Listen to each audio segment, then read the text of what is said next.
I'm not one to give relationship advice, but I am about to tell you a story about why you shouldn't ghost girls. My story is a little strange, starting with a mansion and ending in an experimental hospital in the middle of the ocean.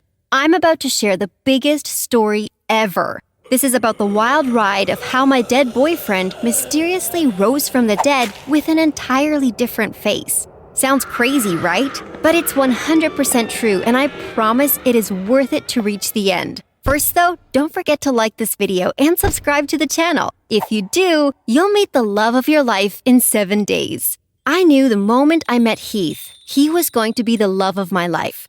We were nothing short of a power couple. We were both incredibly attractive and very rich. Our connection was deeper than looks and money though. We loved each other. There was nothing that could separate us, or so I thought. One day, Heath and his family planned a big outing to the countryside in their private jet. I sadly couldn't go because I had school, but I did show up at the airport to wave goodbye. I didn't cry hysterically or anything embarrassing like that. As far as I knew, I would see him again in a couple of days. Little did I know, watching him board the jet would be the last time I would ever see him again. When he didn't return calls or texts, I just figured he had no service. When he didn't come back from his trip after a week or two, well, I called the police and filed a missing person report for his whole family.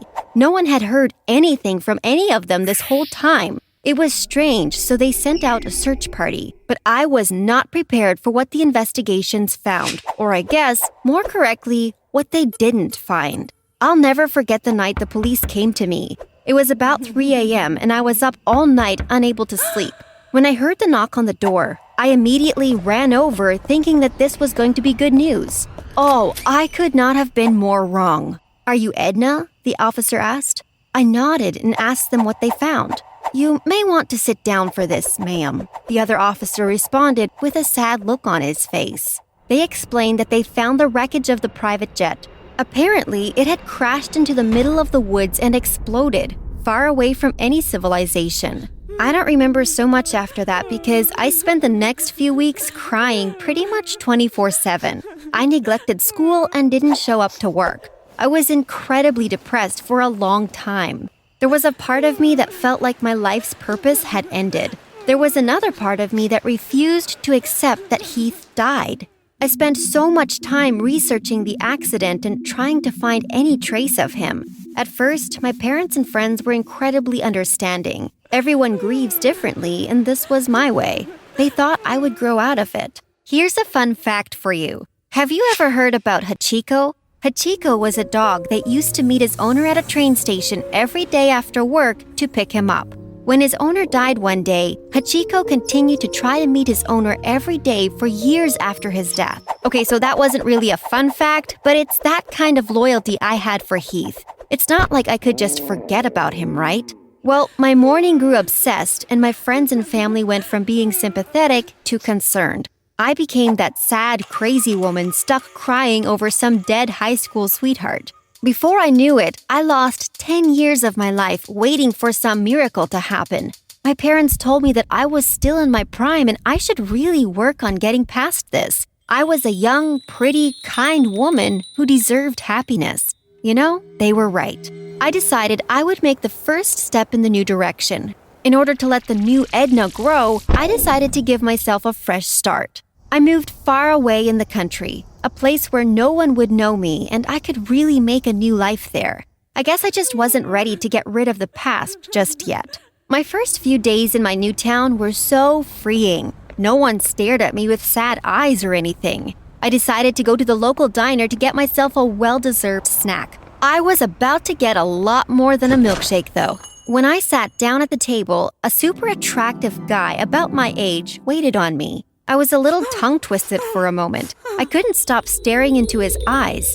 They were the same color blue as Heath's. I was frozen. That is until he handed me my drink. I saw something I didn't think I'd ever see again. Something that I thought went up in flames during a jet explosion. The waiter was wearing the watch his grandfather had given him. There was no way I could have mistaken it for anything else. "Heath?" I whispered before jumping into his arms, spilling the milkshake all over the both of us. "Heath, where have you been?" Now, you're probably expecting this reunion to be magical. It's been 10 years. I bet there'd be lots of fireworks and stuff, right? Nope. The waiter just said he'd get something to clean the mess. I could hear he was on the phone with someone, but I couldn't make out who. I started having all these scenarios in my head. What if this wasn't Heath? They might have had the same eyes and watch, but the face was all different. Had I just thrown myself at a stranger? Was he in there calling the cops? After 20 minutes or so, the boy came back calmer. I was getting ready to apologize before the unthinkable happened. He asked for my number. He explained that the jet accident had really messed him up a bit. He had to get a bunch of plastic surgeries and he had lost most of his memory. He is still a little confused and flustered over the whole thing, but he wanted to text me. He also asked that we keep our little romance a secret until he can work some stuff out. I took that as a complete win and immediately gave him my number. Considering how awkward and shy he was, I wondered how our texting conversations would be. I hadn't even left the store for 10 minutes when I was already confronted by angry stares and unfriendly faces. I thought it was weird and tried to smile, and they didn't smile back. Eventually, the older lady turned to me and told me to stop being a homewrecker. Me, a homewrecker? She told me that she saw me hug the waiter inside and I'd better back off and stop acting desperate because I stood no chance. I thought it was so weird and immediately had questions about what was going on. I immediately texted Heath back and questioned why people were being mean to me on the streets. He explained that this was country life. Everyone gets involved with everyone's business. To them, I was just an outsider. He had been there long enough that they accepted him and expected him to fit a role. They wanted him to get married to this one girl. According to him, it was like a one-sided arranged marriage. He insisted that I just stay clear of him in the restaurant until the locals got a chance to warm up to me a bit.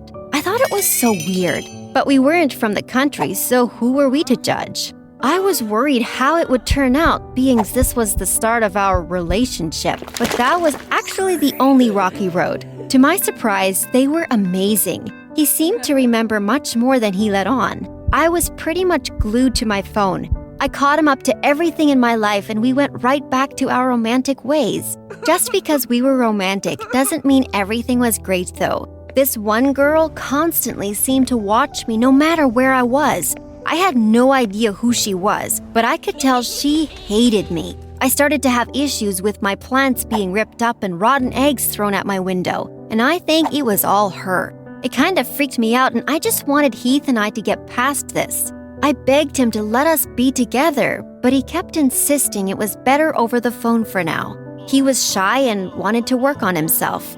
Might I say, shy was an understatement. Over the phone, he would profess his love and write me poems and even sing to me. Every time I saw him in person, he was awkward and barely said a thing. I waved at him when he was buying groceries and he turned bright red and ran the other way. After months of keeping this up, I became a little impatient that we had not even gone on a single date. As a helpless romantic, I decided to take matters into my own hands. I don't want to sound like too much of a stalker, but I might have memorized Heath's shifts. I decided that what we needed to push our relationship to the next level was to have a grand declaration of love. Well, I played it all out perfectly in my head. Try not to judge me for being too cheesy here. I was gonna wait until Friday, the busiest night of the week. I printed out a Team Heath shirt with a bunch of hearts, and I did my hair and makeup super nicely. I was just gonna run in there in front of everyone and get that kiss I had been searching for. I'm pretty attractive, too. What guy wouldn't be excited about something like this? Well, let's just say I was about to find out. The second I walked in, people started staring at me. It wasn't unusual as I really stuck out in this small town where everyone knew everybody. I walked over to the jukebox and turned on one of our favorite romantic songs and then waved at him. In my mind, I looked like a knight in shining armor. I romantically ran up to him, told him I loved him and kissed him. I thought I nailed it. It was just like Heath had done for me before. When I looked around though, no one was clapping. In fact, most people looked horrified and some had whipped out their phones to take mocking pictures. I must have looked like a freak. I turned to Heath, who was in shock. He turned and ran the other way as fast as he could. I felt all eyes on me, angry, judging eyes. When I thought it couldn't possibly get any worse, a little girl ran up to me. "I don't know who you are, but you better leave my brother Manny alone. Don't think we all have noticed you stalking him at work. He has a girlfriend, and she's not a freak like you." I didn't know where to begin my explanation, and the girl walked away before I could even try. It's not what it seems like. I was super embarrassed. The more I thought about what I did, the more my face turned red. I had shown up unannounced to a boy's place of work with a picture of him on my shirt based on his shift times I memorized. It was official. I guess I was a stalker. But what I still didn't know was who this guy was. Heath never had a sister. And what was this about a girlfriend? I called Heath 100 times. Literally, it always went straight to voicemail. This guy seriously ghosted me? Again? I decided to be sneaky one last time. After all, I am just a stalker freak. So I decided to look up this Manny guy. It was a small town with one diner, so it didn't take long to get a result. I looked up his photo and it was him all right. Not only that, but his pictures were all with some other girl. He did have a girlfriend. What he also had was this address publicly available. So I hopped in my car and decided to pay him a visit. He lived only about 5 minutes away from my house. I went right up to the door. I could hear someone arguing in the house. It was Heath, or Manny, I should say, and a girl. It seemed like they were arguing about him cheating. He kept insisting it was all a misunderstanding and how he didn't kiss any girls. She replied by saying, "Oh yeah? Well, look at these photos from last night. How do you explain that?" I took that moment to ring the bell, and sure enough, this Manny guy was fighting with his girlfriend. His girlfriend? It was the one that had been bothering me this whole time. "You have a lot of explaining to do," I shouted at him. "He certainly does," the girl said before storming out of the door. He completely ran by me and was chasing the girl down, crying for her to listen. It was like I wasn't even there. I yelled at him that he couldn't just ghost me again after 10 years, and he just looked even more confused. "You know what? Fine. You aren't going to listen to me. I'm just gonna go. It was a mistake coming here and a mistake wasting all my life waiting on you. I can't tell if you're a liar or an imposter, but what I do know is that you're a jerk." I didn't bother to listen to anything else and ran to my house and started packing immediately. I wanted to be on the road tonight and put my whole past behind me once and for all. I was done being that dog that waited every day for her owner. I was my own person, and I was not going to be waiting on him anymore.